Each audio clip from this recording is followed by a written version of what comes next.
Hello बच्चों पिछली class में हम लोगों ने कैपेसिटर स्टार्ट कर दिया था।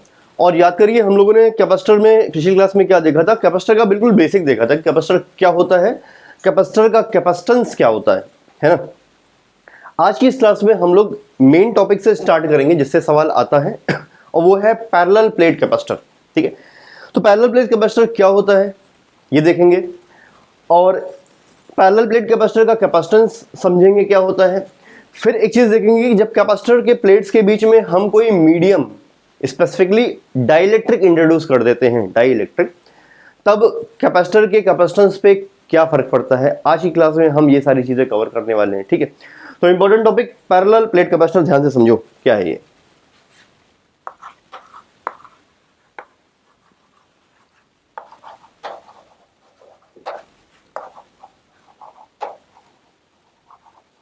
ठीक, देखिए जैसे मान लो कि एक ये प्लेट है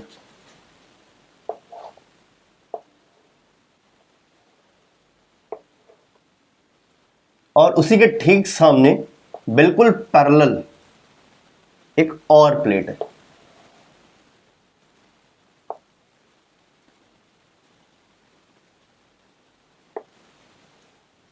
ये ऐसे, तो ये पोर्शन तो गायब हो जाएगा।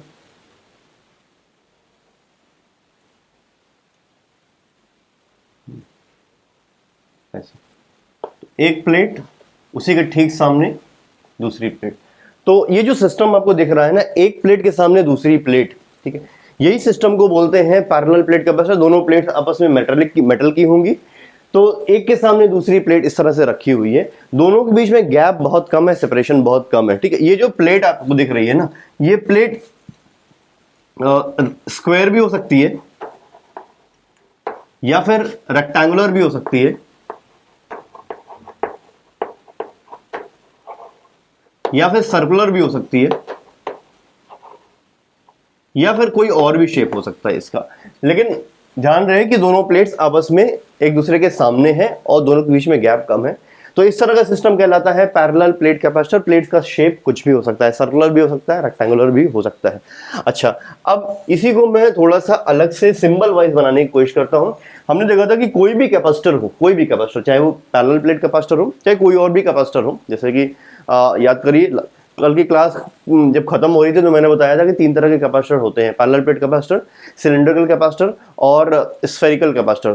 तो कोई भी कैपेसिटर हो, किसी भी कैपेसिटर को हम सिंबल वाइज इस तरह से बना सकते हैं। ये इस तरह से कैपेसिटर का सिंबल होता है, ये है ना।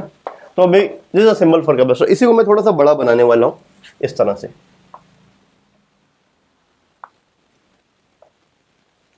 ये ठीक। अब मैंने क्या किया कि ये जो कैपेसिटर है ना, इसको मैं बैटरी से कनेक्ट कर देता हूं। ऐसे बैटरी से कनेक्ट कर दिया इस तरह से। ये पैरेलल प्लेट कैपेसिटर है ये वाला, ठीक।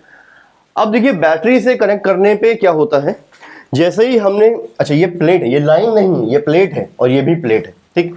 ये बैटरी पे अगर आप फोकस करें तो बैटरी के अंदर भी दो प्लेट होती है। एक प्लेट पॉजिटिवली चार्ज होती है या फिर हायर पोटेंशियल पर होती है, दूसरी प्लेट नेगेटिवली चार्ज होती है या फिर लोअर पोटेंशियल पर होती है। बहुत डिटेल में बैटरी के बारे में हम अगले चैप्टर में पढ़ेंगे, करंट इलेक्ट्रिसिटी में, ठीक है। तो अब देखिए क्या होता है, जैसे ही आपने इस बैटरी को कैपेसिटर के प्लेट से कनेक्ट किया तो कैपेसिटर की दोनों प्लेट्स चार्ज हो जाती हैं। कैसे, देखो बैटरी का ये वाला प्लेट, अच्छा ये प्लेट भी मेटल की है, ये वाली प्लेट भी मेटल की है। एक प्लेट पे पॉजिटिव चार्ज इकट्ठा है, दूसरे पे नेगेटिव चार्ज इकट्ठा है।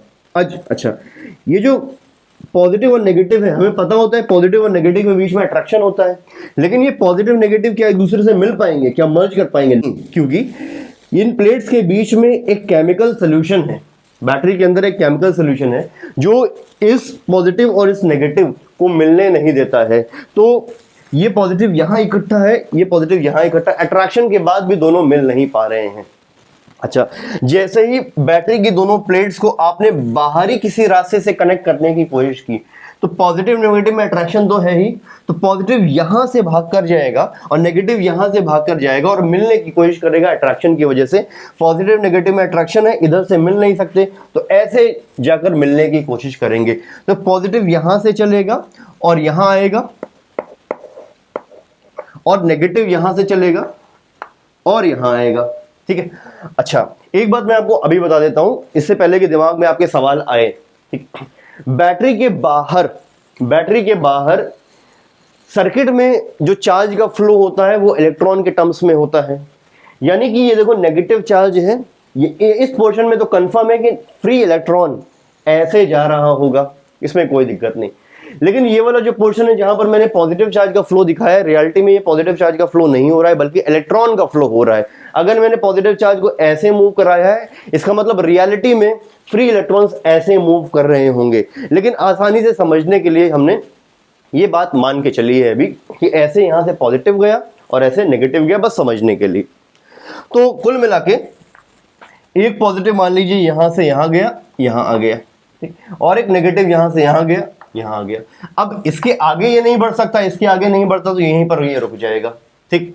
अच्छा, इसी तरह से अगला वाला पॉजिटिव जाएगा, फिर अगला वाला नेगेटिव जाएगा। अब ध्यान दो कि जब अगला वाला पॉजिटिव जाएगा ना ऐसे, तो पहले से एक पॉजिटिव यहां बैठा हुआ है, जिसकी वजह से जो अगला वाला पॉजिटिव मूव करेगा उसको रिपल्शन होगा, ठीक है। वो उतनी तेज नहीं चल पाएगा क्योंकि पहले से जो पॉजिटिव रखा है वो आने वाले पॉजिटिव को रिपल करेगा। ये जो पॉजिटिव आ रहा है इसको रिपल करेगा, तो अगला वाला पॉजिटिव थोड़ा स्लो जाएगा, मान लीजिए पहुंच जाता है यहां पर। इस तरह से जो अगला वाला नेगेटिव है उसको रिपल करेगा ये वाला नेगेटिव, तो अगला वाला नेगेटिव थोड़ा स्लो जाएगा, हालांकि मान लीजिए पहुंच गया है ये ऐसे। फिर जो तीसरा पॉजिटिव है वो भी आगे बढ़ेगा, लेकिन अब तीसरा वाला पॉजिटिव और स्लो जाएगा क्योंकि उसको रोकने के लिए, उसको रिपल करने के लिए यहां पर पहले से दो पॉजिटिव चार्ज मौजूद हैं। तो तीसरा वाला भी पहुंच गया पर स्लो पहुंचा। इसी तरह से तीसरा वाला नेगेटिव भी आगे बढ़ा और यहां पहुंच गया। तो वन बाय वन यहां से पॉजिटिव निकलेगा और यहां से नेगेटिव निकलेगा और ये इकट्ठा होता चला जाएगा। इस तरह से ध्यान देना है कि एक के बाद एक जो तीसरा, चौथा, पांचवा पॉजिटिव चार्ज या नेगेटिव चार्ज बढ़ रहा है वो पहले वाले कंपैरिजन में स्लो ही जाएगा। यानी सबसे पहला पॉजिटिव फास्ट गया था, उससे स्लो ये जाएगा, उससे स्लो ये जाएगा, उससे स्लो ये जाएगा। इस तरह से यहाँ पर चार्जेस इकट्ठा ऐसे होते जाएंगे। अब यहाँ पर अब इतना पॉजिटिव चार्ज इकट्ठा हो चुका है, इतना नेगेटिव चार्ज इकट्ठा हो चुका है कि अब अगर कोई पॉजिटिव चार्ज यहाँ से चलकर मूव करने की कोशिश कर रहा है तो यहाँ इतना पॉजिटिव है कि उसको अब कोई और पॉजिटिव नहीं आ सकता। जैसे मान लीजिए कि 1 2 3 4 5 6 पॉजिटिव यहाँ आ गया। अब सातवां पॉजिटिव अगर मूव करेगा तो यहाँ पर इतने पॉजिटिव है कि ये पॉजिटिव आने वाले पॉजिटिव को इतना रिपल करेंगे कि वो उसको आने ही नहीं देंगे। तो अब कोई और पॉजिटिव नहीं आ पाएगा और यहां से अब कोई और नेगेटिव नहीं आएगा। अब ये जो प्रक्रिया चली है यहां पर पॉजिटिव चार्ज इकट्ठा होने की और यहां पर नेगेटिव चार्ज इकट्ठा होने की, इस प्रक्रिया को बोलते हैं चार्जिंग ऑफ कैपेसिटर। क्या बोलते हैं हम भैया? इसको बोलते हैं charging of capacitor. This is called as charging of capacitor. अब ये जो कैपेसिटर चार्जिंग के बाद बना है इसको बोल देंगे चार्ज्ड कैपेसिटर, क्योंकि इस कैपेसिटर के प्लेट पर पॉजिटिव नेगेटिव चार्ज आ चुका है तो हम इसको बोलेंगे चार्ज्ड कैपेसिटर। मान लेते हैं कि इस वाले प्लेट पे आ गया प्लस क्यू चार्ज और इस वाले प्लेट पे आ गया माइनस क्यू चार्ज।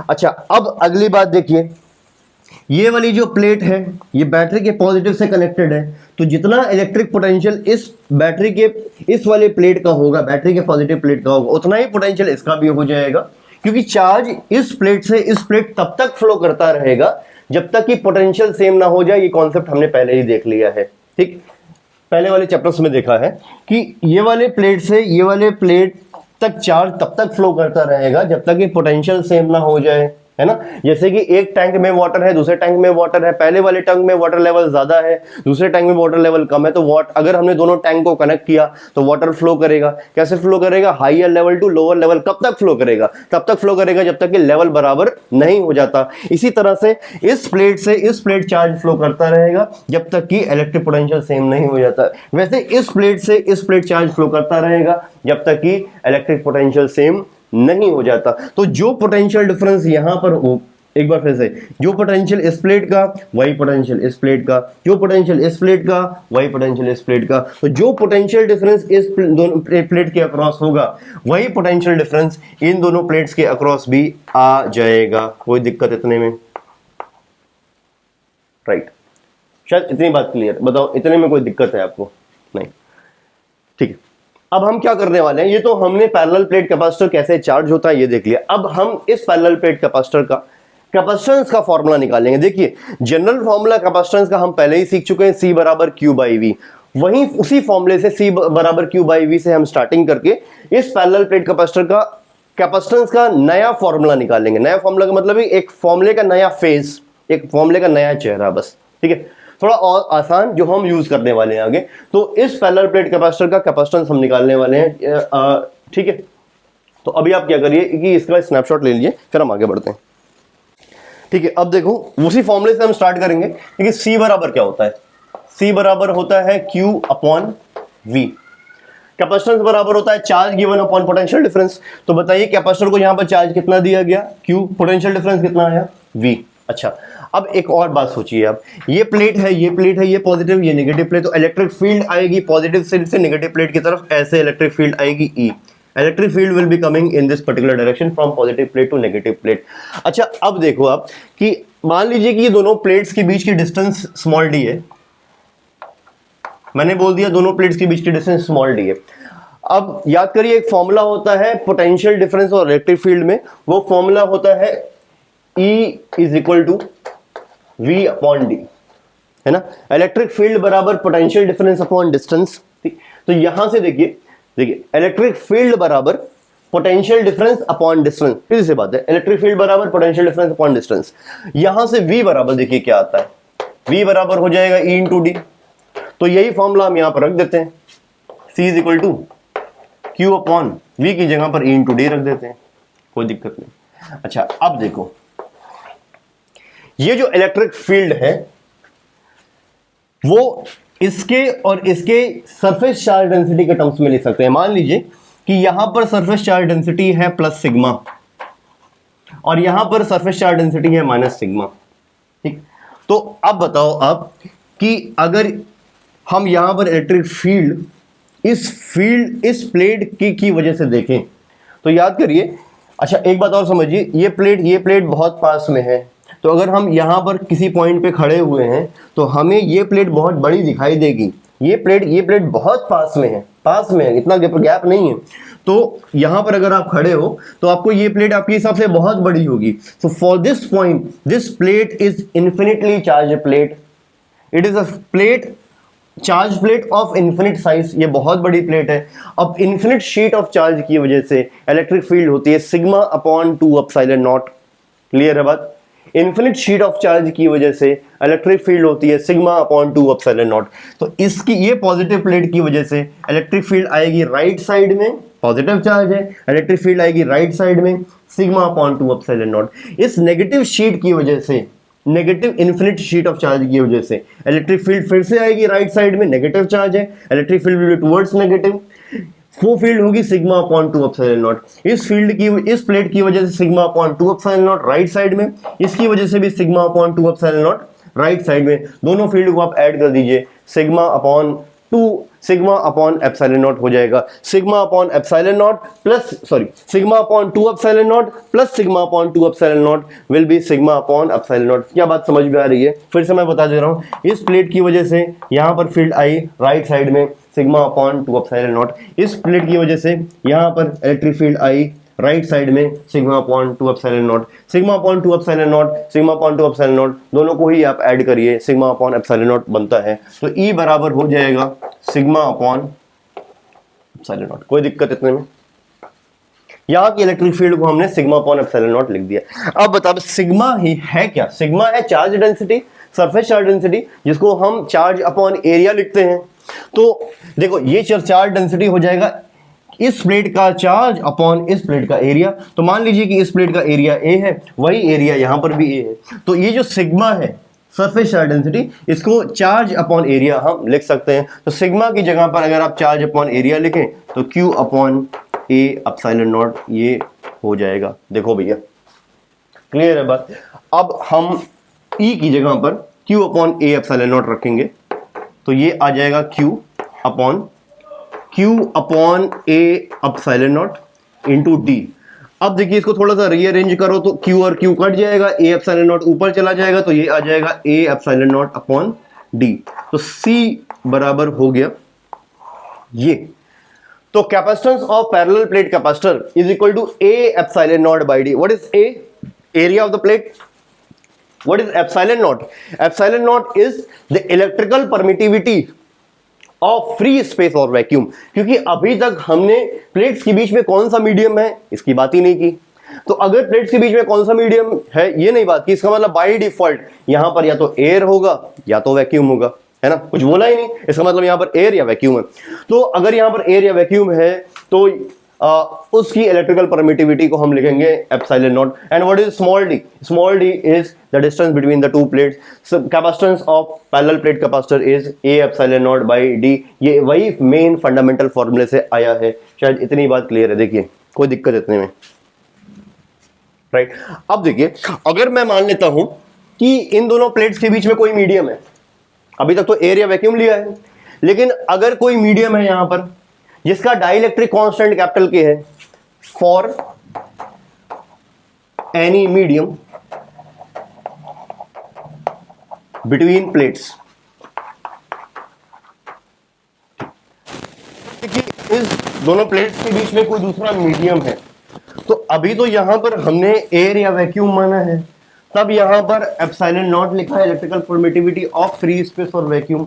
अगर यहां पर कोई दूसरा मीडियम हो, मीडियम का मतलब जैसे कि मान लीजिए कि कोई ऑयल फिल कर दिया यहां पर, या फिर वाटर फिल कर दिया, हालांकि वाटर नहीं फिल करते, या फिर कोई दूसरा, जैसे आगे हम देखेंगे पढ़ेंगे, यहां पर माइका की शीट इंसर्ट कर दी, तो माइका की जो शीट है वो एक मीडियम है, या फिर कोई दूसरा पॉलीमर इंसर्ट कर दिया, ठीक है. तो अब यहां पर प्लेट्स के बीच में फ्री स्पेस या वैक्यूम नहीं होगा बल्कि कोई दूसरा मीडियम होगा.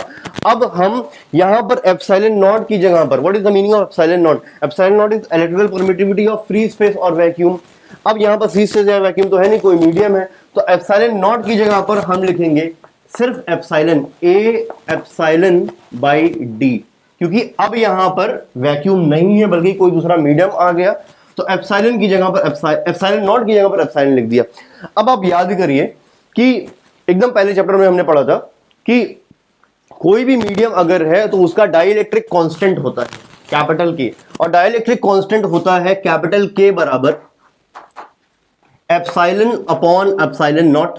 तो एप्सिलॉन बराबर लिखा जाता है एप्सिलॉन नॉट कैपिटल के, ठीक है. तो यही चीज हम यहां पर लिख देने वाले हैं, सी बराबर A epsilon naught K by D. और ये फॉर्मूला जो आया है ये बहुत ही ज्यादा इंपॉर्टेंट है आपके लिए, और इस फॉर्मूले को आपको याद कर लेना है अभी और फिंगर टिप पे रखना है कि पैरेलल प्लेट कैपेसिटर का कैपेसिटेंस क्या होता है. वैसे किसी भी कैपेसिटर का कैपेसिटेंस होता है सी बराबर क्यू बाई वी, लेकिन एक उसी फॉर्मूले का एक नया चेहरा है, सी बराबर A epsilon naught K by D. कम से कम 4-5 बार अभी कभी आपको बोलना है, सी बराबर A epsilon naught K by D, फिर से सी बराबर A epsilon naught K by D, फिर से सी बराबर A epsilon naught K by D, एक बार फिर से सी बराबर A epsilon naught K by D. What is A? Area of the plate. What is epsilon naught? Electrical permittivity of free space of vacuum. What is K? Dielectric constant of the medium in the plates. अगर यहां पर oil है तो oil का dielectric constant, mica की sheet है तो mica का डाइलेक्ट्रिक कांस्टेंट, जो भी वैल्यू हो 50, 100 है ना, 150, 200, जो भी के की वैल्यू होगी वो यहां पर हम रखेंगे.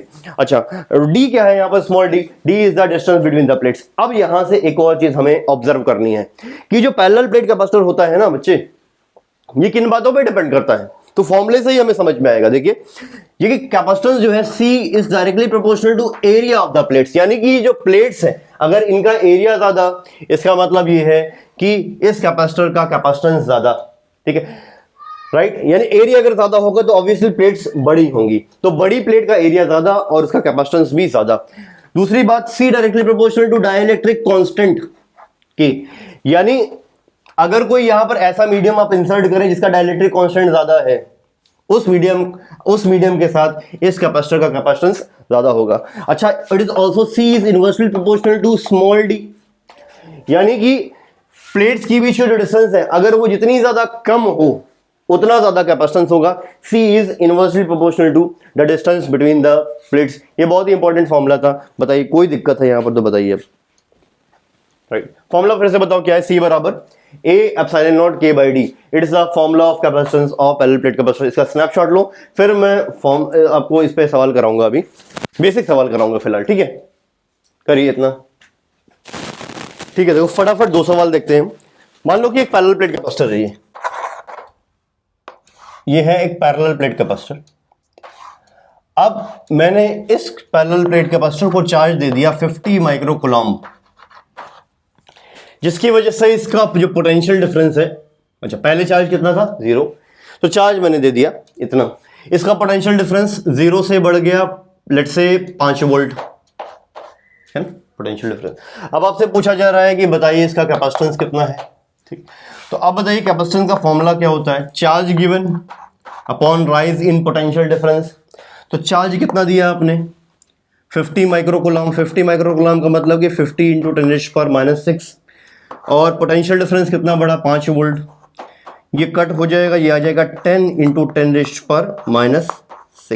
अच्छा यूनिट देख लीजिए, ये चार्ज कूलम्ब में है और ये वोल्ट में है, तो यूनिट इसकी कैपेसिटेंस की हो जाएगी वोल्ट पर मीटर, सॉरी वोल्ट कूलम्ब पर वोल्ट, कूलम्ब पर वोल्ट। अच्छा यहाँ पर दो चीज़ें आपको पहले नोट करनी है कि जो कैपेसिटेंस की यूनिट है वो कूलम्ब पर वोल्ट होती है, पहली चीज़। अब कूलम्ब पर वोल्ट को का एक शॉर्ट नेम भी है, इसको हम बोलते हैं फैरड। कूलम्ब पर वोल्ट को बोला जाता है फैरड, और इसका सिंबल होता है कैपिटल F। ठीक है, ये फैरड है, फराड नहीं है, फ्रॉड नहीं है। ठीक, कूलम्ब पर वोल्ट को बोला जाता है, कूलम्ब पर वोल्ट है क्या, it's an SI unit of capacitance,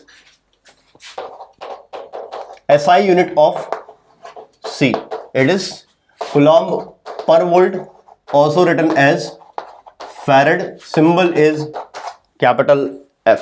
ठीक, तो हमने इसको लिख दिया 10 इंटू 10⁻⁶ फैरड, ये लिख दिया।